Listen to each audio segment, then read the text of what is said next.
What brought me here was to come up with the methodologies of mangrove restoration. Because initially everybody was thinking about terrestrial forest. But mangrove were neglected. Mikoko Pamoja is built on the RED principles.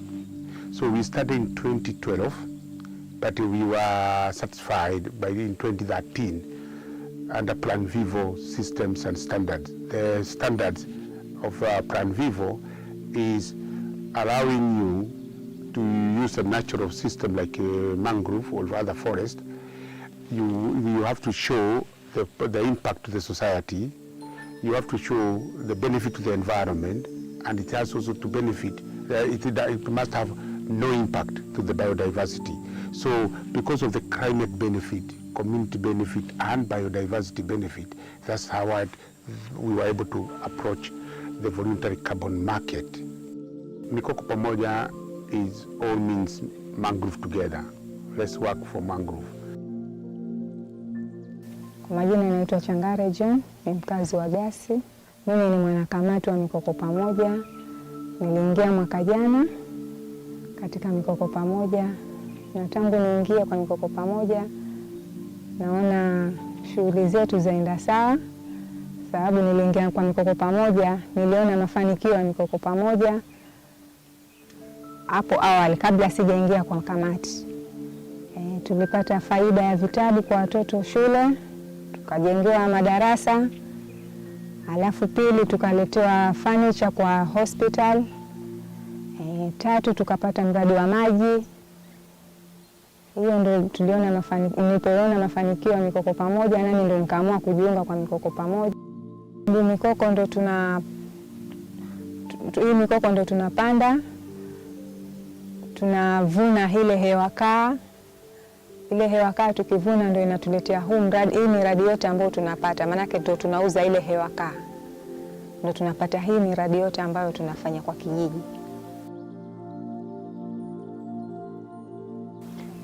My name is Anna Njiro. I work with Mikoko Pamoja, community-based organization, as the impact officer.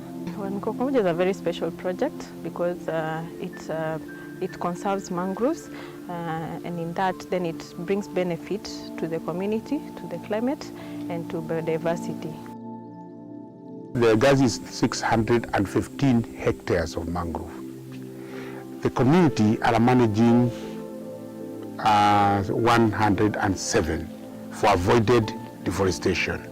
And every year they are planting 4,000 trees. You saw the nurseries. So those nurseries are to be able to plant the degraded area of Gazi for 20 years. That was our contracting period. So the money comes and is shared by the community based on the priority project, because there are two villages, Makongeni and Gazi. So the money that comes is shared based on the size of the village, and it is used to support education, support health sector, support water system, and the rest of the money is the one that is used to replant mangrove. Because restoration of mangrove is not only planting, we also have natural regeneration. So it means if you can help the community appreciate the system in terms of fisheries, in terms of shoreline protection, in terms of their livelihood, they can protect it. Pengine kuna siku tuweza nikakaa tu hivi nyumbani hali ngumu, na tukaambiwa kesho tunaenda kwa monitoring, na kwa tukaenda kwa monitoring huwa kuna malipo fulani tuwapata, tukaenda kwa planting tuna malipo fulani tuwapata. Sasa nimeona faida ya Mikoko Pamoja.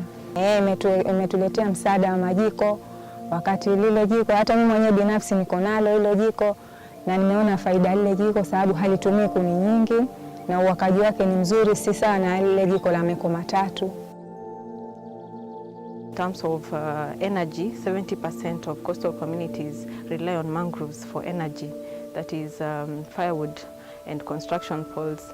And they're also important in terms of fishery production and shoreline protection. So because of this, their loss is very critical. And so the project started so that it can continue to sustain the supply of these ecosystem goods and services. Katika familia ilikuwa mikoko ikitusaidia kwa kujengea kuni, hiyo ndio kwa ikitusaidia, lakini tangu mikoko ianze kushamiri kisasa, mikoko ilifungiwa. Sasa hii hairuhusiwi kukatwa kuni wala kukata miti ya kujengea. Sasa hii tunatumia forest kwa kupata miti ya kujengea. My name is Lilian Muihaki Moge. I provide technical assistance in the Mikoko Pamoja project that is helping with the scientific work within the project. For Mikoko Pamoja, the key science we help them with is monitoring the forest and being able to determine how much carbon they have in the forest at any given time. Involved first establishing the baselines so that we are able to determine how much additionality we'd have in the project. So establishing the baselines involves coming to the forest and determining how much biomass and carbon there is in that forest. We also look at the biodiversity so that you're able to determine the additionality of the forest into three aspects. Number one is the carbon for climate mitigation. Number two is biodiversity, and number three is community. So in essence, we say Mikoko Pamoja is a very good example of what we call a triple win. A win for environment, a win to the community, a win to biodiversity. We are saying if you can harvest them in a sustainable way, and sustainable now is an issue here. What sustainable? How many trees you remove? So in our work, we support the community by coming with harvest plans. But area that cannot, because you remove so much, we show you how to restore them. That is what has made this project the first one on earth to be able to protect and restore mangrove using carbon credits. For the forest and for the biodiversity, we have three activities in the forest. The first one is avoided deforestation, then we have protection, and we have replantation. So this is our plantation where in the early 90s, there was nothing here. It had been completely degraded. The trees had been extracted for other uses.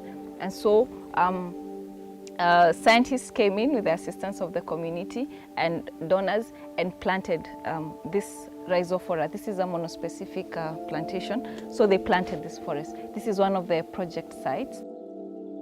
Kwa majina naitwa Shabani Mwimi kutoka Gazi, ni scout ranger wa Mikoko Pamoja project. Hii nilikuwa selected by the committee yenye ilipita, na kitu kilinifanya pia nipende kwa sababu ni among the community. Kwa hivyo hiyo kitu ni yetu kama community member, na hiyo project ni yetu. Kwa hivyo ilinipelekea hata mimi kujisikia pia morale wa kufanya hiyo kazi. Kazi yangu kawaida ninahusika na kuchunga huo msitu wa project ya Mikoko Pamoja, especially kudili na wale wenye wanakata miti kinyume cha sheria, na hata kulinda pia wamama labda kukuta firewood. But what do fish do go? The turtles, what do they eat? They feed on the grass, and that grass is a harophyte, it's a flowering plant, and they communicate very well with the mangrove. So our next move, we are moving from mangrove, carbon offset from mangrove, then we are expanding to sea grasses.